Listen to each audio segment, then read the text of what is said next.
പ്രിയമുള്ളവരെ, സങ്കടവും സന്തോഷവും ഒക്കെയുള്ള ഒരു വർഷമാണ് ഈ തീർന്നു പോയത്. ഭൂമിയിൽ കരയേക്കാൾ കൂടുതൽ കടലാണ് എന്നതുപോലെ ജീവിതത്തിലും സങ്കടങ്ങൾക്കാണ് എണ്ണം കൂടുതൽ.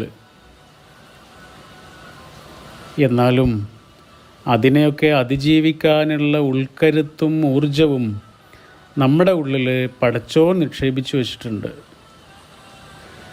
ചെറിയൊരായുസ്സല്ലേ നമ്മുടേത്. ഓരോ നിമിഷവും അത്രമേൽ വിലപ്പെട്ടതാ.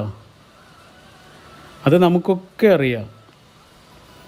നിരാശപ്പെട്ടിരിക്കാനൊന്നും നേരല്ലെന്നേ. പുതിയ ഒരു ഉൾക്കരുത്ത് ആർജിച്ച് പുതിയ വർഷത്തിലേക്ക് പുഞ്ചിരിച്ചുണരാൻ നമുക്കൊരു ചെറിയ കാര്യം ചെയ്യാം. എന്നാൽ നമുക്ക് ഒന്നാമത്തെ കാര്യം പറയാം. അത് നമ്മൾ ചെയ്യുന്ന നമ്മുടെ ജോലികളാണ്. നമ്മൾ ചെയ്യുന്ന ഓരോ ജോലിയും ഇങ്ങനെ ആലോചിച്ച് നോക്കൂ. ഓഫീസിലെ ജോലിയാകാം, അടുക്കളയിലെ ജോലിയാകാം, ഏൽപ്പിക്കപ്പെട്ടതോ ഇഷ്ടത്തോടെ ചെയ്യുന്നതോ ആയ എല്ലാ ജോലികളും. ഓരോ ദിവസവും ഒരുപാട് സമയം നമ്മൾ അതിനായിട്ട് ചിലവഴിക്കണില്ലേ? അതിൽ ആ ജോലികൾ ഞാൻ എന്തുമാത്രം ഇഷ്ടത്തോടെയും മനസ്സാന്നിധ്യത്തോടെയുമാണ് ചെയ്യുന്നത് എന്ന് ഒന്നോർത്ത് നോക്കൂ. ഓരോന്നും നമ്മളത് ശരിക്കും ഇഷ്ടത്തോടെയാണോ ചെയ്യുന്നത്? നല്ല മനസ്സാന്നിധ്യത്തോടെയാണോ ചെയ്യുന്നത്? എങ്കിൽ കൂടുതൽ നന്നായിട്ട് ഓരോ ജോലിയും നല്ല സന്തോഷത്തോടെ, ഒരു മടുപ്പില്ലാതെ, മടുപ്പ് വരികയാണെങ്കിൽ അത് പരിഹരിച്ചിട്ട് ഓരോ ദിവസവും ഓരോ ജോലിയും പൂർത്തിയാക്കാൻ എന്തൊക്കെയാണ് എനിക്ക് ചെയ്യാൻ സാധിക്കുക എന്ന് ഒരു നിമിഷം ഇങ്ങനെ ആലോചിച്ച് നോക്കൂ. ആലോചിച്ച രണ്ടാമത്തെ കാര്യം നമ്മുടെ ഒഴിവു നേരങ്ങളാണ്.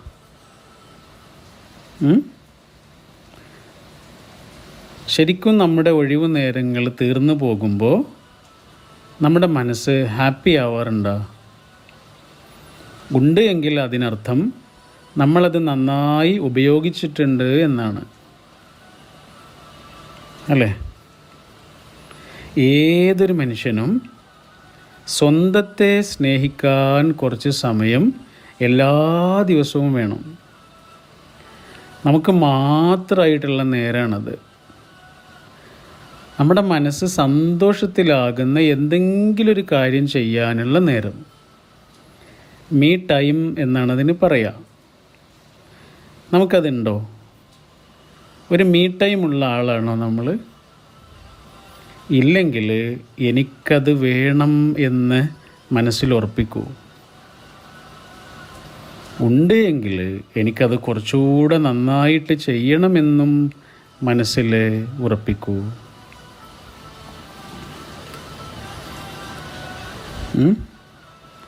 മൂന്നാമത്തെ കാര്യം നമ്മുടെ ആരോഗ്യമാണ്.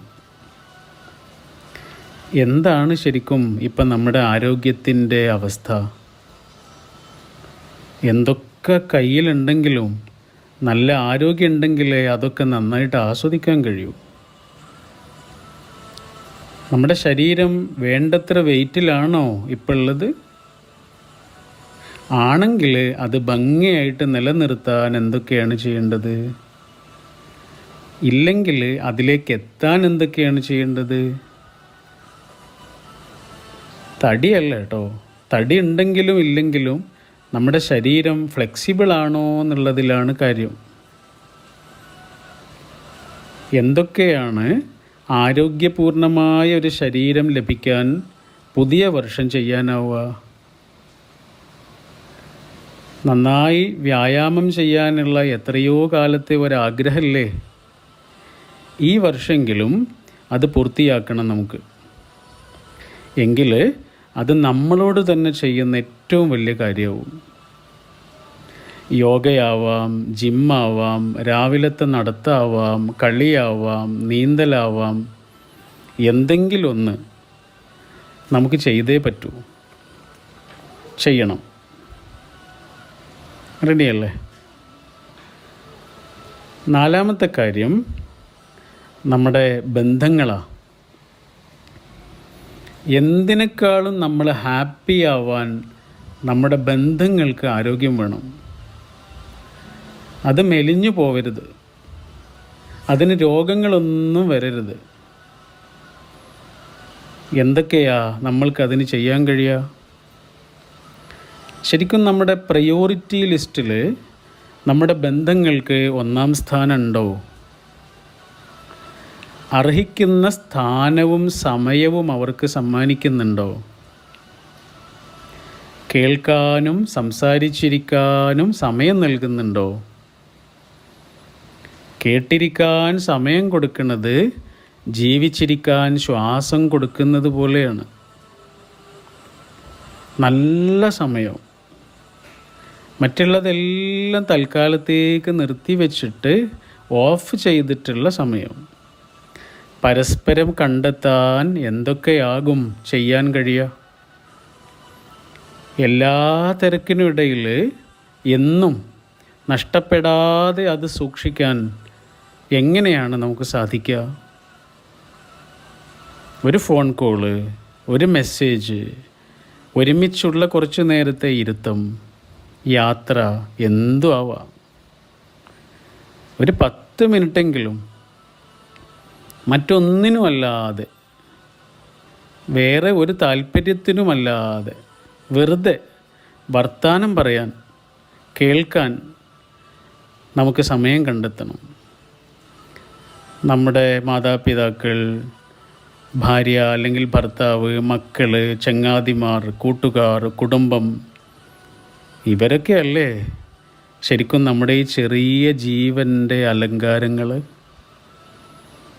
അവർക്കുള്ളതായി പറഞ്ഞത്. അഞ്ചാമത്തത് എന്താണെന്നറിയോ? നമ്മുടെ പേഴ്സണൽ ഗ്രോത്താണ്. വ്യക്തി എന്ന നിലയിലുള്ള നമ്മുടെ വളർച്ചയ്ക്കും ഗുണത്തിനുമൊക്കെ എന്താണ് ചെയ്യാനാവുക? നമ്മുടെ ഇമോഷണൽ കൺട്രോളിന് എന്തൊക്കെ ചെയ്യാനാകും? ദേഷ്യം വരാറുണ്ടോ? വല്ലാതെ എടുത്തുചാട്ടമുണ്ടോ? വെറുപ്പും അകൽച്ചയും പിണക്കവുമൊക്കെ മനസ്സിലിങ്ങനെ എപ്പോഴും വരാറുണ്ടോ? അതുകൊണ്ടൊക്കെ സങ്കടവും വിഷമവും നമ്മൾക്ക് തന്നെ ഉണ്ടാവുക.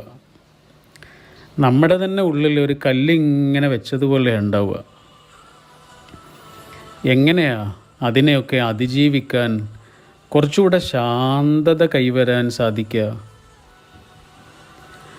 അതിനാരുടെയെങ്കിലും ഹെൽപ്പ് വേണ്ടി വരുമോ നമുക്ക്? വേണമെങ്കിൽ അത് കണ്ടെത്തണം. നമ്മുടെ ബന്ധങ്ങളെയും ജോലിയെയും നമ്മൾ ഇടപെടുന്ന ഓരോ കാര്യങ്ങളെയും ഭംഗിയാക്കാൻ നമ്മൾ ഇമോഷണൽ കൺട്രോളുള്ള ഒരു മനുഷ്യനായേ പറ്റൂ. അതേപോലെയാണ് പുതിയ എന്തൊക്കെ കഴിവുകൾ നമുക്ക് ആർജിക്കാൻ കഴിയും. ഡ്രൈവിങ് പഠിച്ചിട്ടില്ലെങ്കിൽ നമുക്കത് പഠിക്കാൻ കഴിയൂലേ? കഴിയും. പഠിച്ച് കഴിയുമ്പോൾ നമുക്ക് മനസ്സിലാകുക ഇത്ര സിമ്പിളായിരുന്നോ ഇത് എന്ന്. ഈ വർഷം നമുക്കത് പഠിക്കണം. അങ്ങനെ എന്തും ആവാം. വ്യക്തി എന്ന രീതിയിലുള്ള നമ്മുടെ വികാസത്തിന്, അതുപോലെ നമുക്ക് ആത്മവിശ്വാസം ആർജിക്കാൻ അങ്ങനെയുള്ള കഴിവുകൾ ആർജിക്കുമ്പോൾ കഴിയും. ആറാമത്തെ കാര്യം എന്താണെന്നറിയോ? നമ്മുടെ സ്പിരിച്വാലിറ്റിയാണ്. പടച്ചവനോടുള്ള ബന്ധം. നടു റോട്ടിലിങ്ങനെ നിൽക്കുന്നത് പോലെ അനിശ്ചിതത്വം പാകിയ ജീവിതമാണ് നമ്മുടേത്.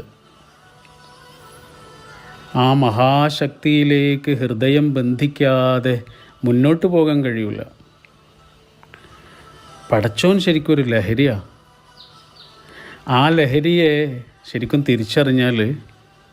നമ്മുടെ മനസ്സിന് കിട്ടുന്നൊരു ശക്തിയുണ്ട്. എന്തൊക്കെയാണ് പടച്ചവനിലേക്ക് കൂടുതൽ അടുക്കാൻ ചെയ്യാൻ കഴിയുക? നമ്മുടെ പ്രാർത്ഥനകൾ, ആരാധനകൾ കുറച്ചുകൂടെ ചിട്ടയിലും സമയനിഷ്ഠയോടെയും ചെയ്യാൻ സാധിക്കുമോ? സാധിക്കണം. ഏഴാമത്തെ കാര്യം എന്താണെന്നറിയോ? സമൂഹത്തിന് വേണ്ടി, നമ്മുടെ ചുറ്റുമുള്ള ആൾക്കാർക്ക് വേണ്ടി നമുക്ക് എന്ത് ചെയ്യാൻ കഴിയും? നമുക്ക് കിട്ടിയ അനുഗ്രഹങ്ങളില്ലേ, അതെന്തും ആവാം. പണം മാത്രമൊന്നുമല്ല, സമയമുണ്ട്, ആരോഗ്യമുണ്ട്, ഇതൊക്കെ ഇല്ലേ? അതൊക്കെ നമ്മുടെ ചുറ്റുമുള്ള ആളുകൾക്ക് വേണ്ടിയിട്ട് എങ്ങനെയൊക്കെ വിനിയോഗിക്കാൻ കഴിയും? മനുഷ്യന്മാർ മാത്രമല്ല കേട്ടോ, ഒരു ചെടിയാവാം, ചെറിയ ജീവികളാവാം, പക്ഷികളാവാം, മൃഗങ്ങളാവാം, അല്ലേ? അവർക്കൊക്കെ വേണ്ടിയിട്ട്, ചുറ്റുമുള്ള മനുഷ്യന്മാർക്ക് വേണ്ടിയിട്ടും. ഏതെങ്കിലും ഒരു കൂട്ടായ്മയിൽ നമ്മളൊരു വോളണ്ടിയറാണോ? ആലോചിച്ച് നോക്കൂ, എന്തൊരു സന്തോഷമാണെന്നറിയോ അങ്ങനെ വോളണ്ടിയറൊക്കെ ആയിട്ട് നമ്മൾ പ്രവർത്തിക്കുമ്പോൾ. നമുക്ക് സ്യൂട്ടബിളായൊരു കാര്യം ഉണ്ടാവുമല്ലോ, അത് മതി. അങ്ങനെയുള്ളൊരു കാര്യത്തിൽ സമൂഹത്തിന് വേണ്ടിയിട്ട് നമുക്ക് എന്ത് ചെയ്യാൻ കഴിയും?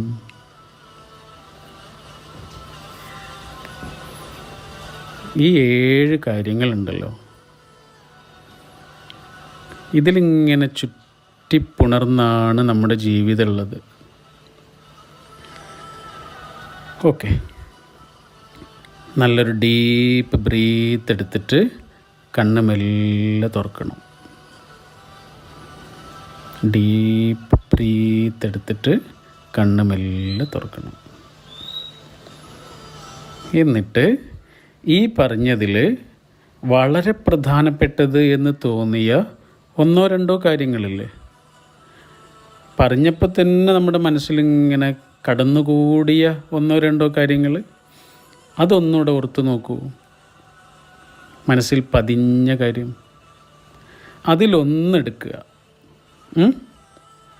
ഉദാഹരണത്തിന് ഡ്രൈവിംഗ് പഠിക്കണം എന്നുള്ള ഒരാഗ്രഹം വന്നു, അത് മാത്രം എടുക്കൂ. അതല്ലെങ്കിൽ പടച്ചോനോടുള്ള ബന്ധം, പ്രാർത്ഥനയിൽ കുറച്ചുകൂടെ സമയനിഷ്ഠ എന്നൊരു കാര്യമാണെങ്കിൽ അത് മാത്രം എടുക്കൂ.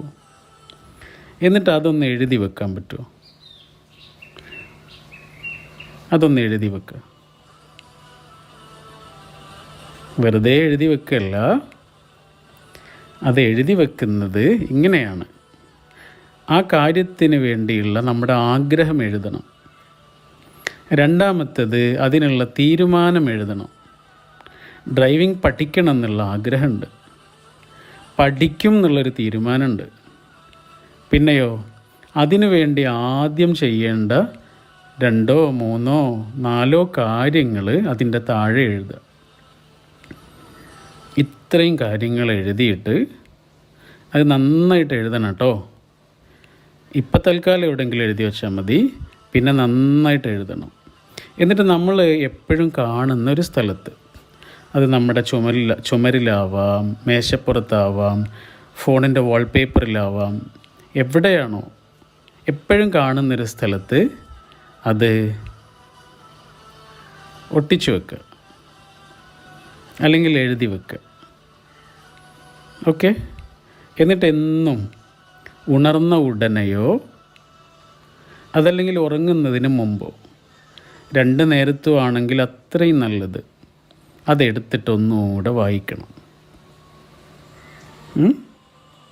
അങ്ങനെ 7 കാര്യങ്ങളും ചെയ്യാൻ നമ്മളൊന്ന് ആരംഭിക്കുമ്പോൾ നമ്മുടെ ജീവിതാകെ മാറാൻ തുടങ്ങും. നമുക്കതിന് സാധിക്കും. എനിക്കും നിങ്ങൾക്കും അതിന് സാധിക്കും. ഓക്കെ, പുതിയ വർഷത്തിൻ്റെ എല്ലാ നന്മയും എല്ലാ പ്രിയപ്പെട്ടവർക്കും നേർന്നുകൊണ്ട്, കുറേ സ്നേഹവും പ്രാർത്ഥനകളും നേർന്നുകൊണ്ട് അവസാനിപ്പിക്കുന്നു.